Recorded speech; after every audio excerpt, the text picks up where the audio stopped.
Ciao Grand 12. Oui, bonjour. Comment ça va? Ça va bien, merci. Et vous? Rue 12 rue 12. Toujours. Karim, Merci beaucoup. qu'est-ce que je peux vous offrir? Un peu d'eau, peut-être? Non, ça ira, j'ai Ça déjà ira? dit merci. Bon. Alors, je suis venu sur l'invitation parce que bien souvent, on me parle de Mayotte française, Mayotte comorienne, etc. Et donc, je voudrais éclairer deux, trois choses pour dire que l'histoire de Mayotte n'a pas commencé avec la prise de possession en 1841 par la France, mais elle existe depuis bien longtemps. Oui, d'abord, merci de cette initiative, effectivement, parce qu'il est vrai que souvent, nous les politiques, quand on parle de Mayotte, mais parce que nous sommes dans le domaine politique, avec, comme vous le savez, cette revendication comorienne, que ce soit de l'autre côté de la mer que de ce côté-ci, on parle toujours de 1841 parce que apparemment c'est la date de départ. Or, c'est vrai que Mayotte a existé un peu bien avant 1841 et c'est une période qui n'est pas très connue. Mais comme vous êtes professeur d'histoire, vous avez écrit sur cette partie, je serais très tenté de vous demander de me dire quel regard vous avez de cette période, disons, qui part du peuplement de Mayotte, qui remonte ou même des îles de ce bassin indo-océanique, qui remonte du 5e, 7e siècle jusqu'à 1841 finalement, et qui est une période qui n'est pas très connue. Il est évident que on peut parler de population, on peut parler aussi de peuplement. Donc pour ne pas aller trop loin, donc on va recentrer notre propos sur le peuplement de notre région. Donc on peut dire que le peuplement de nos îles est beaucoup plus ancien qu'on ne le pense.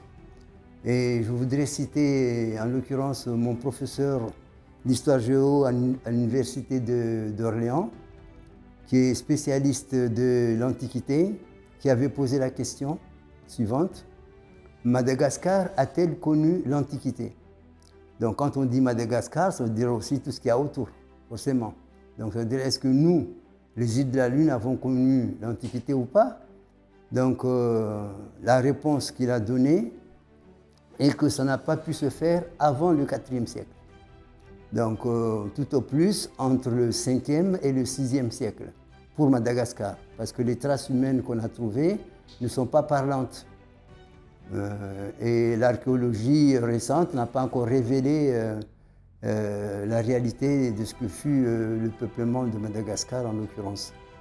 Donc pour revenir aux îles de la Lune, à savoir Ngazidja la plus grande, Nzouani, Moali et Maoré. Donc ce sont des îles qui ont été peuplées de manière accidentelle.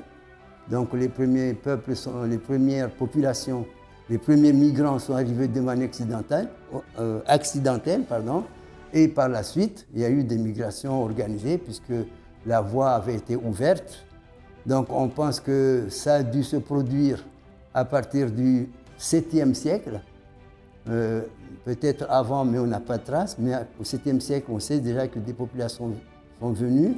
En l'occurrence, ils sont venus de l'Afrique orientale, ce sont nos origines, nous sommes africains au départ. Et donc, c'est par le hasard de navigation qu'ils ont abordé ces îles-là, peut-être suite à un coup de vent ou bien à un accident de navigation. C'est-à-dire qu'ils sont arrivés et ils ont vu en premier Ngazidja, parce qu'à ce moment-là, il y avait une éruption volcanique et on a vu donc le feu du volcan de loin et ils se sont basés là-dessus pour venir en disant « Komoro, là du feu ». Et donc ils ont abordé les îles pour pouvoir souffler et s'épargner la vie, parce que la navigation n'était pas quand même facile sur des pirogues ou bien des boutres de faibles tyrans, donc ils auraient pu, et certains d'ailleurs y ont laissé leur vie. Voilà, donc on pense que c'est à partir du 6e, 7e siècle que les premiers migrants sont arrivés comme ça par le feu du hasard. Le gros problème, c'est qu'à Ngazidja, il n'y a pas, les conditions de vie étaient plus difficiles. Donc les premiers migrants sont restés pour souffler, revigorer un petit peu, puis sont partis parce qu'il n'y a pas de cours d'eau permanent, il n'y a pas de gibier en abondance, et donc à part le poisson bien sûr qui est disponible et les fruits, eh bien, c'était compliqué de vivre. Alors ils ont gagné Nzouani, puis Mouéli, et après ils sont arrivés à Mayotte. Alors moi c'est naturellement un pan de les questions de peuplement, c'est pas du tout dans le domaine de compétences d'un juriste ou même d'un politique tout court, que naturellement, je n'ai pas suivi des formations pour ça. En revanche, j'ai eu moi aussi l'avantage de connaître un professeur, le Claude Alibert, qui était prof d'anglais au collège, que j'ai eu au collège comme prof d'anglais, mais qui par la suite s'est intéressé à la question des peuplements de Mayotte. Et dans les recherches qu'il a faites, notamment à Bagamoyo,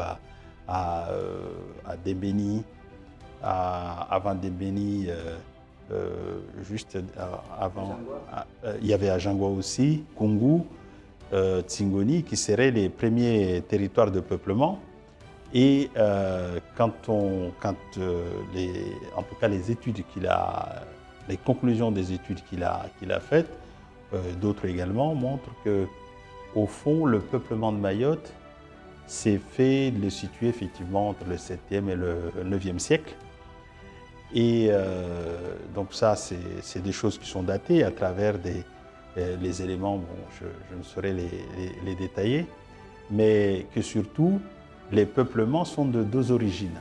Il y a les peuplements d'origine africaine, comme vous dites, et un peuplement également des Austronésiens, qui sont venus donc de l'est de Mayotte, de l'est de Madagascar, et qui sont venus jusqu'ici, qui ont peuplé Madagascar et ici, ce qui montre bien que là aussi, il y a une singularité de peuplement qui n'est pas la même que le peuplement des autres îles des Comores, notamment d'Ngazidja, qui est, pour Ngazidja, qui est d'ailleurs très typé, quand on regarde, très typé africain. Donc en Mayotte, il y aura un mélange entre des peuplements d'origine africaine et d'origine austronésienne. On peut dire aussi que, bon, pour aller dans le même sens et préciser, c'est que Mayotte a eu deux périodes de peuplement majeures. Donc la première étant celle des Africains, ils sont arrivés les premiers, et puis la seconde, celle des Malgaches.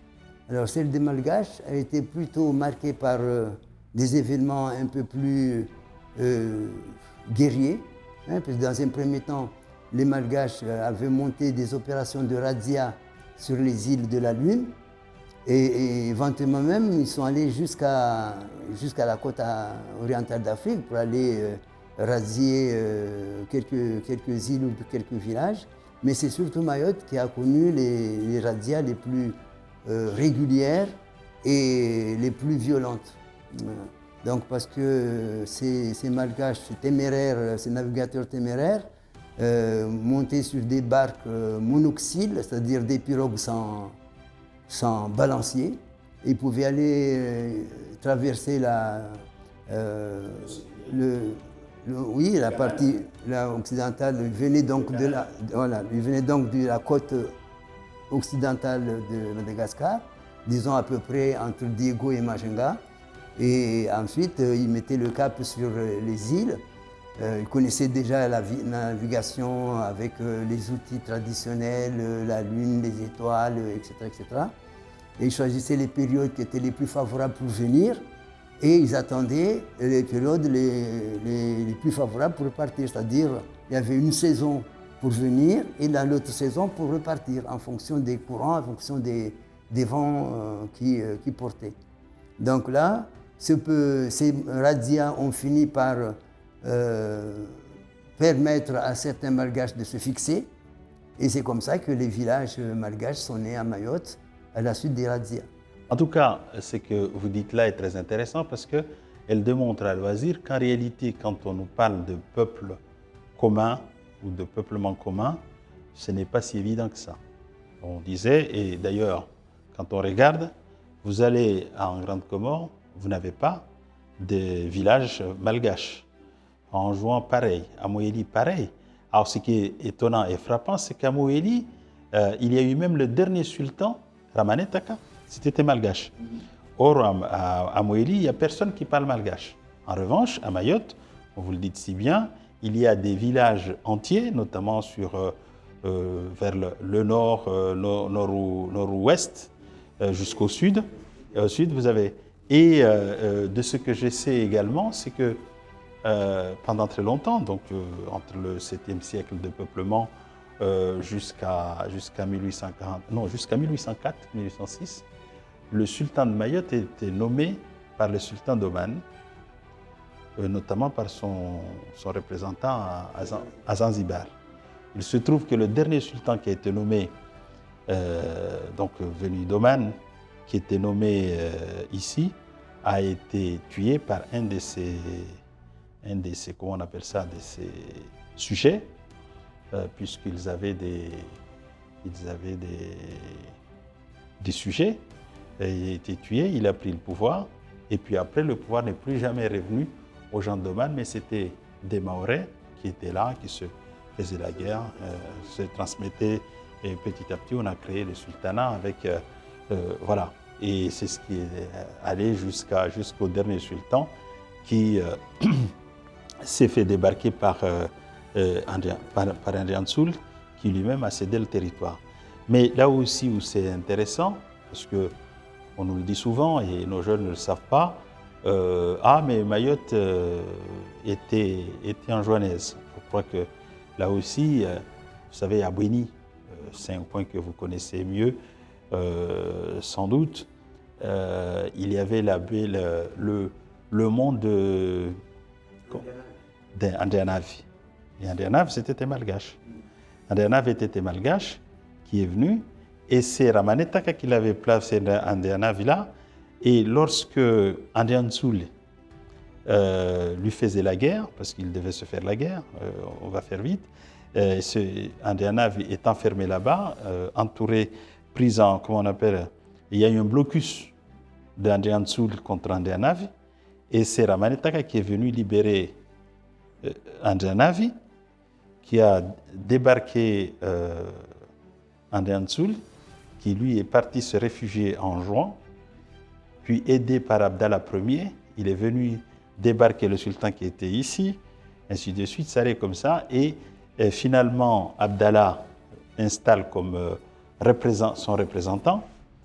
Abdallah décède quelques années plus tard, 3 ou 4 ans plus tard, et une fois décédé, la succession d'Abdallah est en conflit, ils ne s'entendent pas, et c'est à ce moment-là que Ndian Soul saisit l'occasion pour s'emparer du trône et céder le territoire dans un souci de protection des libertés des Maoris.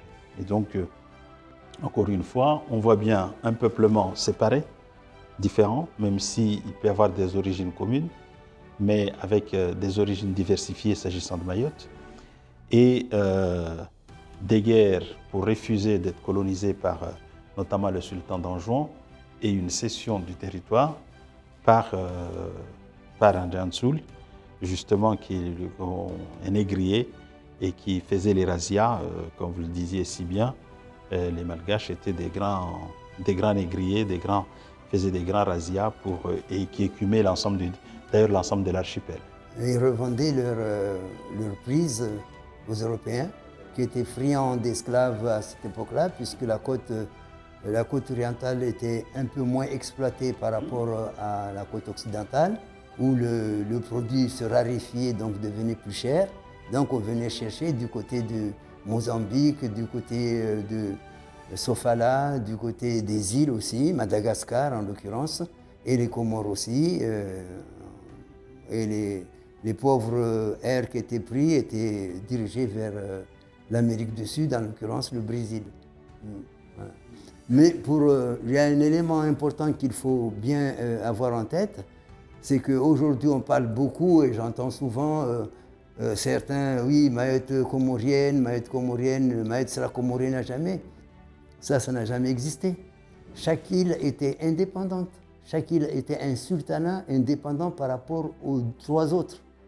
Donc la reine Djoumbé Fatima, bien sûr, a fini par se marier avec Mzungu, et ça a facilité le traité pour que la France prenne possession de l'île. Mais jamais il n'y a eu de domination, voire de pouvoir enjoigné sur Mayotte ou sur Maudit ou sur la Grande Comore. Jamais il n'y a eu de pouvoir comorien sur Anjouan, sur Moélie ou sur Mayotte, ni de pouvoir maoré sur les autres îles. Chaque île était indépendante, chaque île a été un sultanat à temps complet.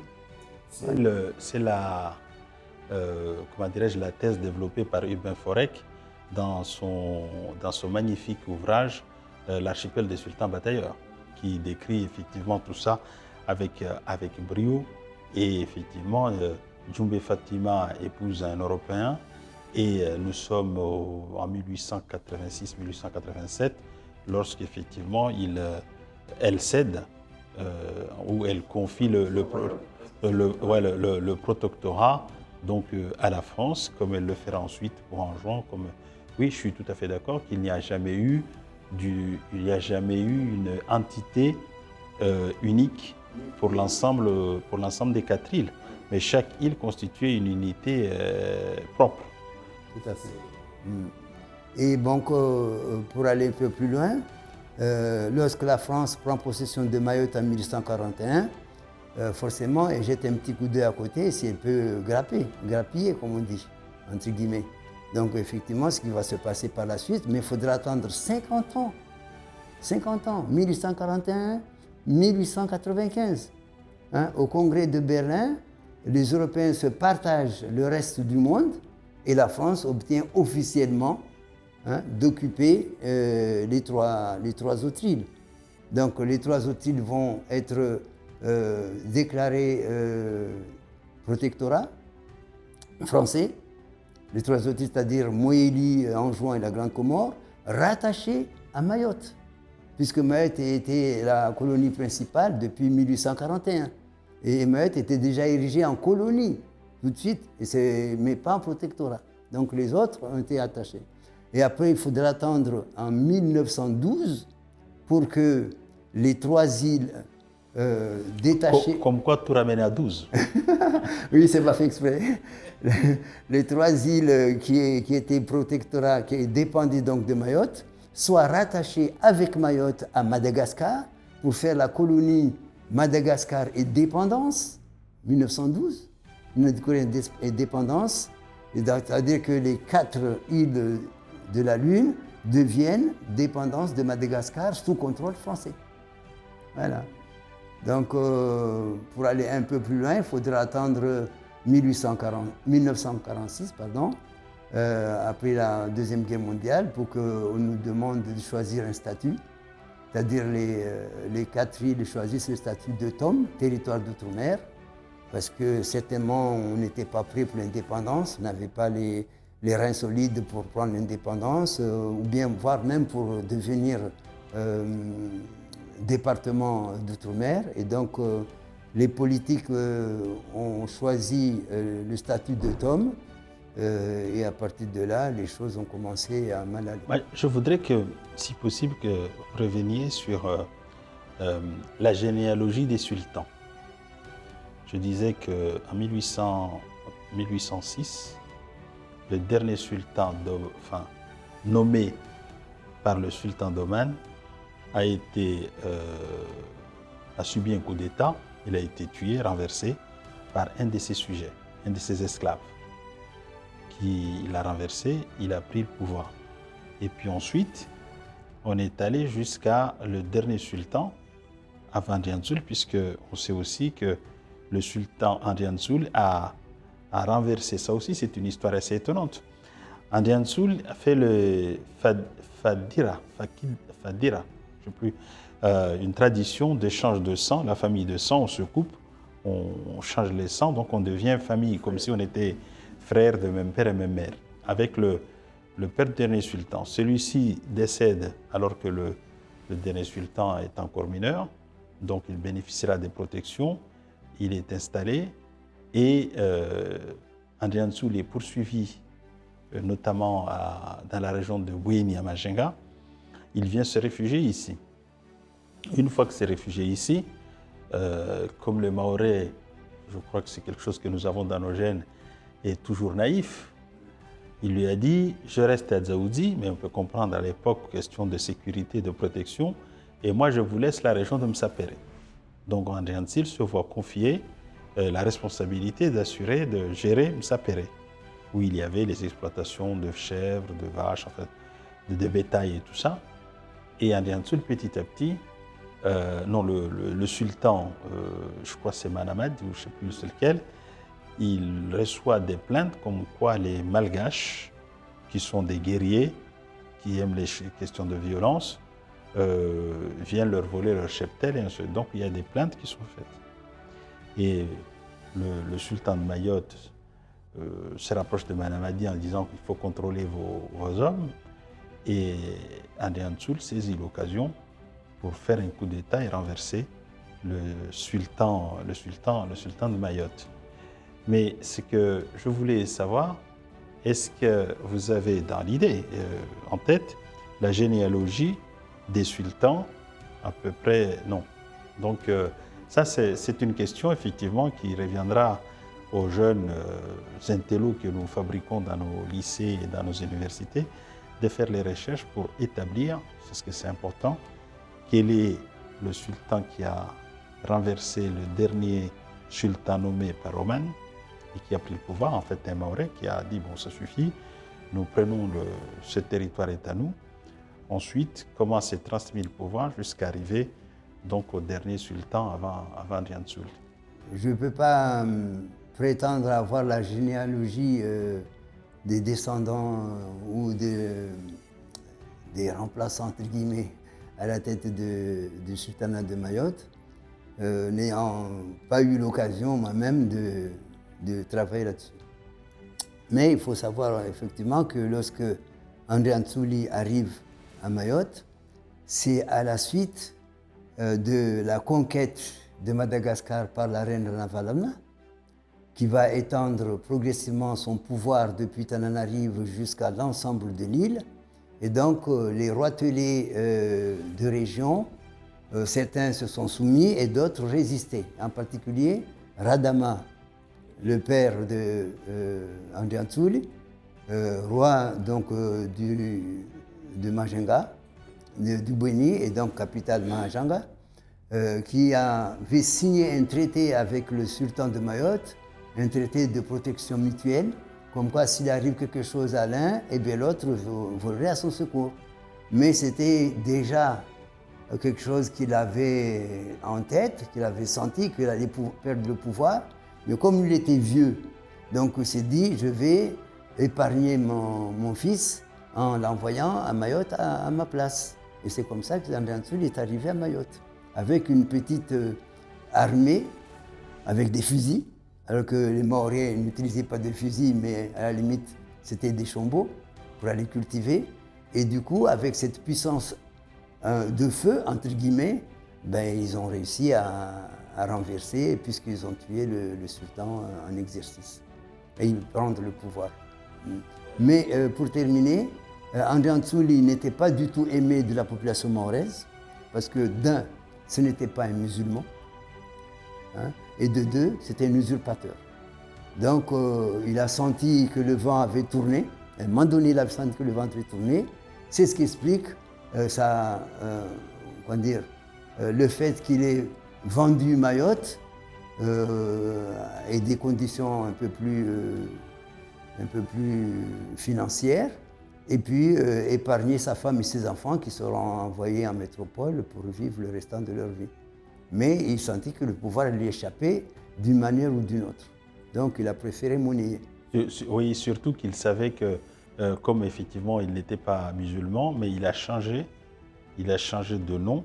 Son vrai nom c'est Tsilevalo, et il a changé à André Antil, qui d'ailleurs ressemble toujours à un plus malgache également, mais qui serait son nom musulman.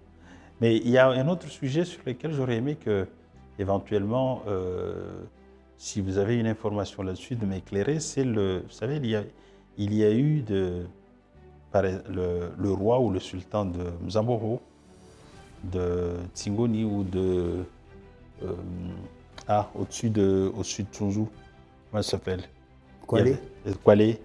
Il y avait Bam Kwale, Bamboro, Bam Zamboro. Le sultanat de Mayotte était d'abord installé à Mzamboro.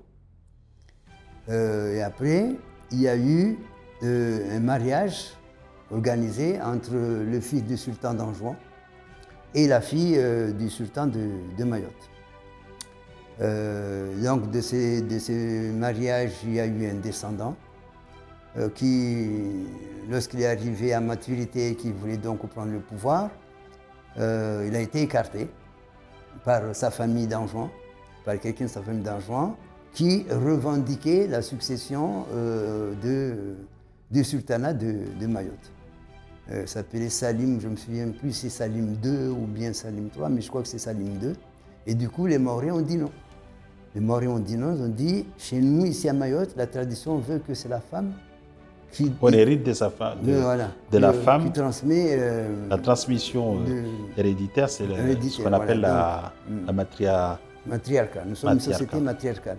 Donc, à partir de là, vu que Salim d'Anjouan, d'Omouni en l'occurrence, était revendicatif, eh bien, les Mahorais ont transféré la capitale de Mzamboro à Tsingoni.